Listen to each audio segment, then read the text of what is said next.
May I speak to you in the name of our Almighty Creator, the one holy and living God. Amen. Please have a seat. There's this TikTok sound that's been going quite viral this week, and it goes something like this. I'm going to try to do it justice. It goes, I just bought a journal, and everything's going to be okay, 'cause I just bought a journal. My whole life is going to change. Yes, thank you very much. People have been stitching this or using the audio sound for their own videos to highlight the new items in their life that are going to be the magic fixes and make everything okay. I saw videos highlighting journals, of course, but also new workout equipment, new shoes, new protein powders, even a Costco-sized apple cider vinegar for them to drink. The trend itself is funny, but it also pokes fun at our desire this time of year to fixate on self-improvements and believe in magic fixes for all our ailments. But the TikTok generation isn't the first to wish for a magic fix for a life that we feel like we have no control over. We read this morning of the fear of no control of Joseph and also of Herod, and how such fear led the men respectively towards God and towards self-reliance. But first, let's back up and do a little bit of Bible study. Each of the Gospels in the Bible, is distinct. All four have the same subject, the life and ministry of Jesus Christ, but they highlight, focus on, and contextualize different parts of his story. Some scenes of his life are accounted in several of the Gospels, while others appear in just one.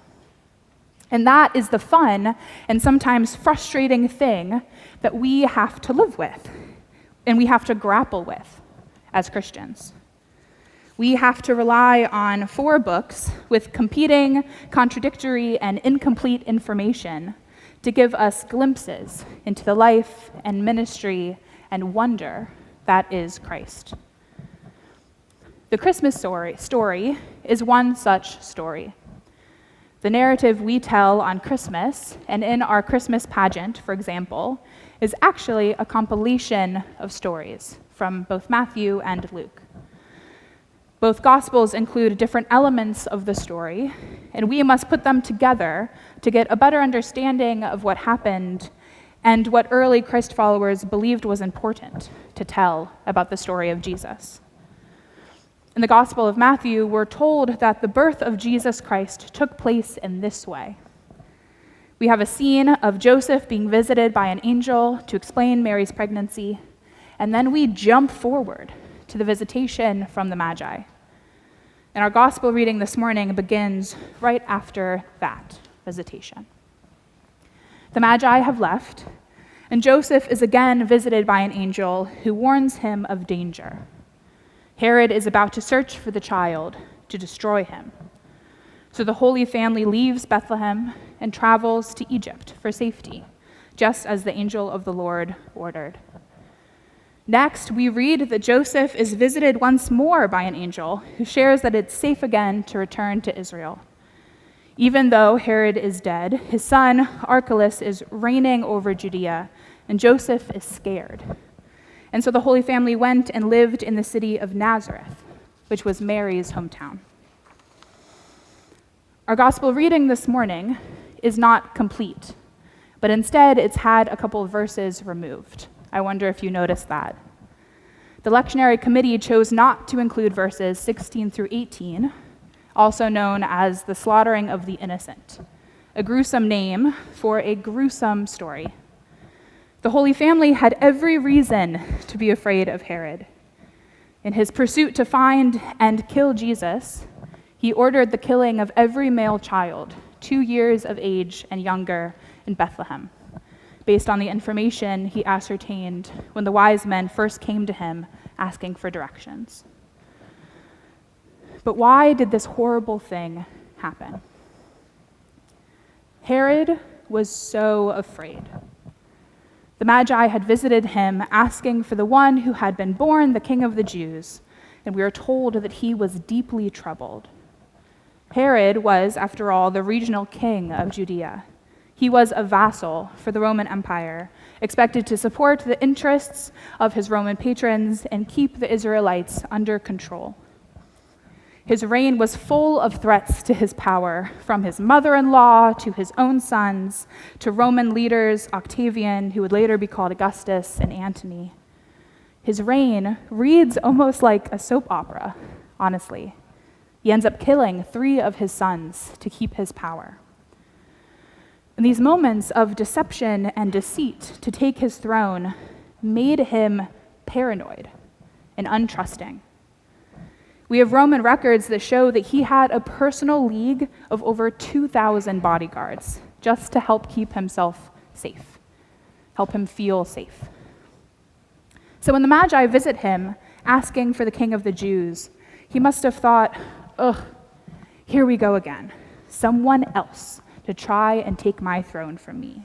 He must be stopped. And when the Magi don't come back to him with the child, as he had ordered them to do, he realized that he was outwitted, and he gave his orders to kill all the young boys. This was his magic fix. This was what he did with his fear. Herod was so fearful and scared, and he turned to violence, as he had done several times in the past, to secure his power. He felt his life and his success were out of his control, and he gripped hard on what he felt like he had control over.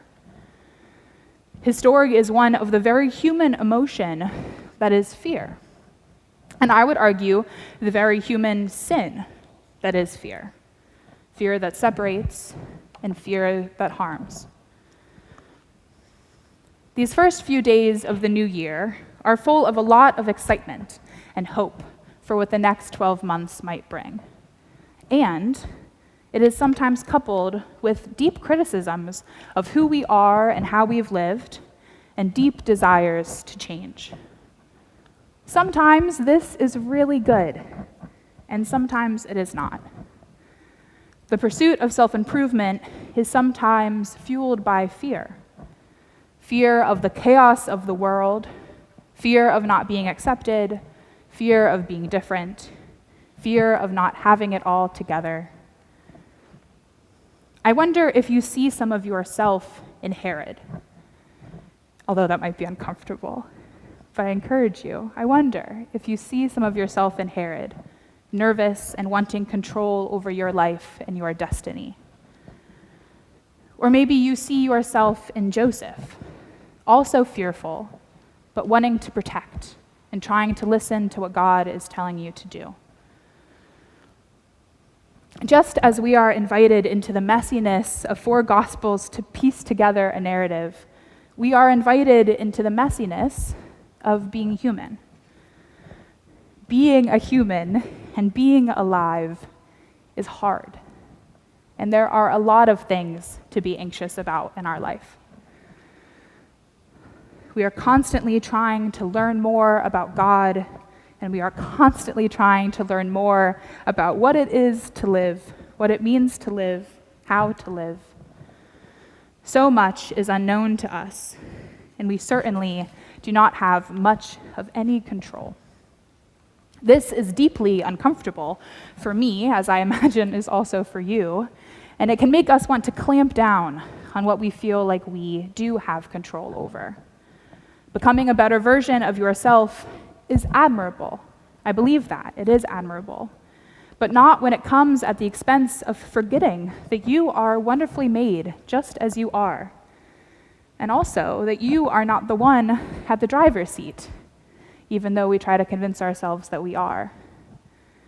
We can become so focused on our own New Year's resolutions and convinced that we have the tools to fix everything, or we can buy the tools to fix everything, that we don't need God. Fear can turn us into Herod, desperate to control and convinced that we are the ones in charge. As my spiritual director reminded me recently, sometimes we need to just get out of God's way and let God do God's thing. Get out of God's way. We are not in control. Our culture is telling us that what we need to be doing right now is buying journals and bullying our bodies to lose weight and crafting lofty goals for the pursuit of self-improvement. But maybe what we should be doing is being a little bit more like Joseph, listening to the angel and listening to God, who made us and dwells with us and dwells in us forever. Fear does not have to rule our life. God does. I want to leave you with a prayer I read this week from a book series called Every Moment Holy by Douglas McKelvey.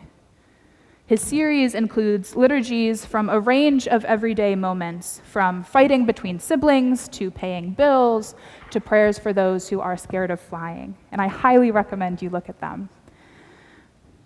This is called A Prayer for the Beginning of the Year. O God of hope and promise, though the turning of the year is simply a human act of marking time, this ritual affects us at the core. We are stirred with a longing for freshness and change. New Year's resolutions churn through our minds, and all our intentions swell with hope. We surrender this desire for growth and change to you. Only you can direct this energy into that which glorifies you. On this fresh first day, we are hopeful but realize that we cannot fill this year with meaning and purpose on our own. We must have you. Remind us that all our days, the good and the hard, are within your view, and that your goodwill and immense love are ever turned towards us. Lord, keep that in the forefront of all my thinking and planning. Help me to make Jesus the compass of my hours, to take him into my plan for each day. Teach me that even when I fail spectacularly, which I will, you are there to forgive and to move me onward to the next step.